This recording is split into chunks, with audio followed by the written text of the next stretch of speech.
Brigade Al-Quds kembali beraksi melawan tentara Israel yang berada di jalur Gaza.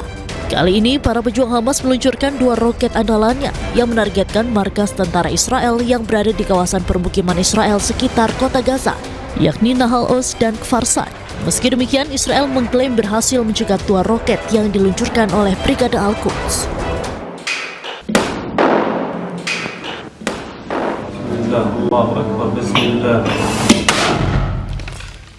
Sementara itu, Brigade Al-Quds mengumumkan pasukannya telah berkoordinasi dengan Brigade Abu Ali Mustafa. Mereka menargetkan serangan terhadap sekumpulan tentara dan juga kendaraan militer Zionis Israel yang menyusup di wilayah timur Gaza. Serangan tersebut dilakukan dengan menggunakan peluru mortir.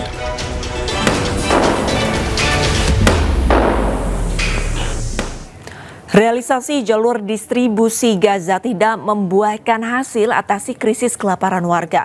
Badan Pertahanan Sipil Gaza mencatat mereka membutuhkan 1.000 truk pasokan makanan tiap harinya. Berdasarkan dari media setempat, juru bicara Pertahanan Sipil Gaza menegaskan pasokan makanan di Gaza sangat minim. Tiap harinya tentara Israel hanya mengizinkan 100 truk pasokan masuk ke Gaza. Angka ini sangat sedikit dan kurang memenuhi kebutuhan makanan warga Gaza. Sebagian besar justru diberikan kepada pedagang untuk memenuhi kebutuhan pasar, bukan untuk warga di pengungsian. Pemerintah Gaza melalui Direktur Kementerian Kesehatan Gaza menegaskan sikap Israel melarang bantuan masuk ke Gaza membuat banyak orang kelaparan, termasuk anak-anak dan perempuan. Situasi ini diperburuk dengan larangan 430 jenis makanan masuk ke jalur Gaza.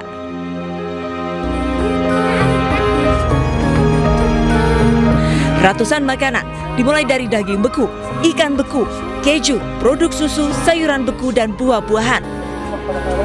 Dari larangan yang diterapkan Israel, otoritas setempat menyatakan setidaknya Gaza membutuhkan 1.000 truk pasokan makanan setiap harinya.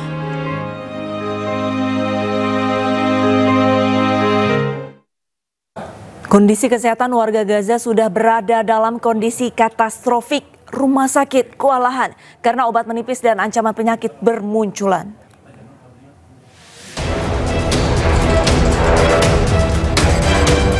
Perlahan tapi pasti, kondisi kesehatan warga Gaza terancam.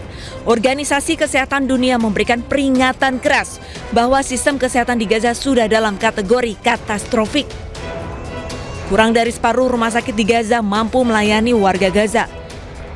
Pasokan obat dan bahan makanan yang kian habis dan kritis membuat para petugas medis kewalahan merawat para pasien korban kekejian tentara Zionis Israel. Tercatat, 52% obat-obatan dan 68% peralatan medis bahan habis pakai sudah mencapai titik nol. Kelaparan dan malnutrisi juga memburuk dengan cepat.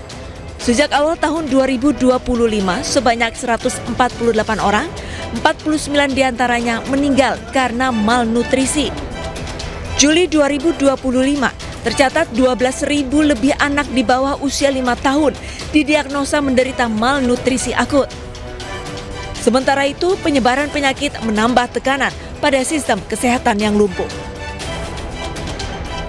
Orang per hari. 8 orang per hari yang masuk emergency room per hari. Itu yang tercatat oleh manajemen dari Head of Department Emergency Al-Sifa, 800 per hari. Itu batas minimal. Dan itu menurut saya hari ini makin meningkat ya.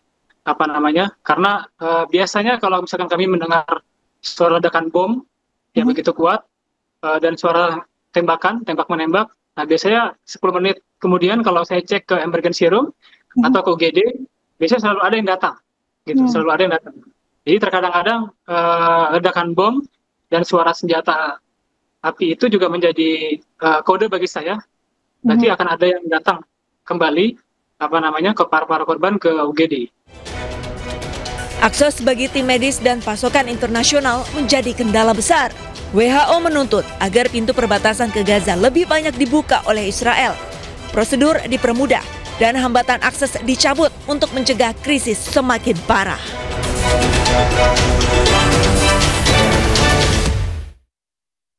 Dalam sidang tahunan MPR, DPR, dan DPD RI Indonesia kembali menyatakan dukungannya bagi kemerdekaan Palestina.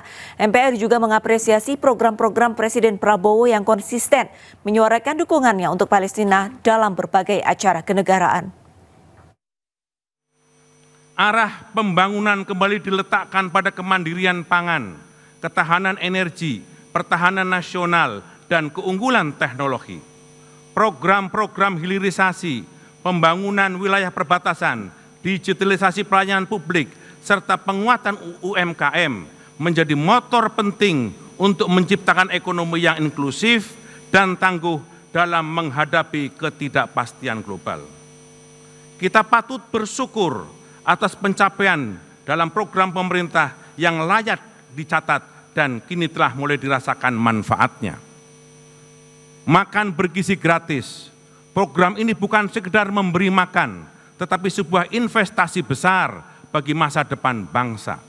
Kita tahu gizi buruk, stunting adalah masalah serius kita. Melalui program ini, pemerintah memastikan setiap anak Indonesia mendapatkan akses pada makanan bergizi sehingga mereka bisa tumbuh sehat, kuat, dan cerdas. Lebih daripada itu, program ini telah menjadi penggerak ekonomi lokal dan instrumen pemerataan ekonomi. Demikian juga dengan program Koperasi Merah Putih. Koperasi Merah Putih adalah alat perjuangan ekonomi rakyat untuk menjadi kuat secara ekonomi. Gerakan strategis ini bertujuan membangun ekosistem ekonomi desa yang modern dan berpihak kepada rakyat kecil. Sekolah rakyat adalah jawaban strategis untuk mengatasi pemerataan pendidikan. Sekolah ini hadir khusus bagi anak-anak dari keluarga yang kurang mampu, yang selama ini sulit mengakses pendidikan yang berkualitas. Sekolah rakyat menjadi jalan keluar yang membuka kesempatan bagi setiap anak bangsa untuk meraih masa depan yang lebih baik. Program pemeriksaan kesehatan gratis merupakan wujud komitmen pemerintah untuk memastikan setiap rakyat memiliki hak atas tubuh yang sehat. Dengan pemeriksaan gratis dapat mencegah penyakit sejak dini dan memastikan masyarakat mendapat pelayanan yang layak. Dengan kata lain, kita kini telah melangkah pada jalur yang benar. Sidang majelis dan hadirin yang berbahagia, pada momentum peringatan ke-80 kemerdekaan Republik Indonesia, ternyata kita hidup di dunia yang masih penuh dengan penderitaan dan kehilangan. Di tengah kebahagiaan kita, jutaan manusia di belahan bumi lain justru kehilangan hak-hak dasarnya, yakni hak untuk hidup, hak untuk memiliki rumah, bahkan hak untuk menyambut masa depan.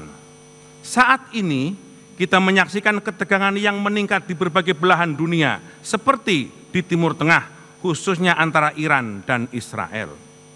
Kita juga menyaksikan konflik berkepanjangan dan kebiadaban yang memenuhi syarat unsur genosida di Gaza, Palestina.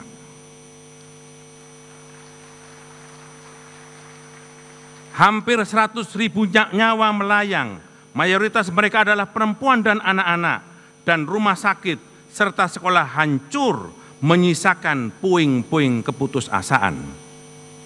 Politik luar negeri Indonesia harus tetap berpihak pada perjuangan kemanusiaan, termasuk dukungan tegas yang konsisten kepada kemerdekaan bangsa Palestina.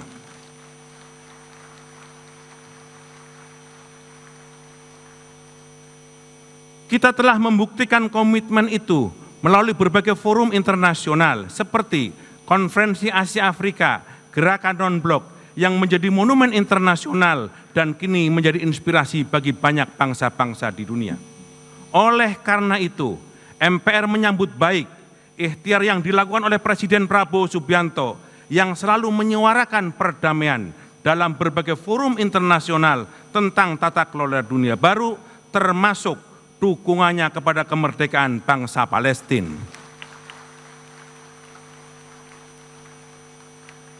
Sebagai negara yang berpengaruh di ASEAN, kita mendorong untuk menjadikan kawasan ini menjadi kawasan yang damai dan saling menghormati kedaulatan bangsa dan negara-negara anggotanya. Kita meyakini bahwa dialog dan diplomasi adalah cara terbaik untuk membina hubungan di ASEAN, termasuk untuk menyelesaikan konflik Kamboja dan Thailand. Indonesia tidak hanya lahir untuk dirinya sendiri, tetapi juga sebagai inspirasi bagi bangsa lain yang memperjuangkan kemerdekaan dan martabat kemanusiaan.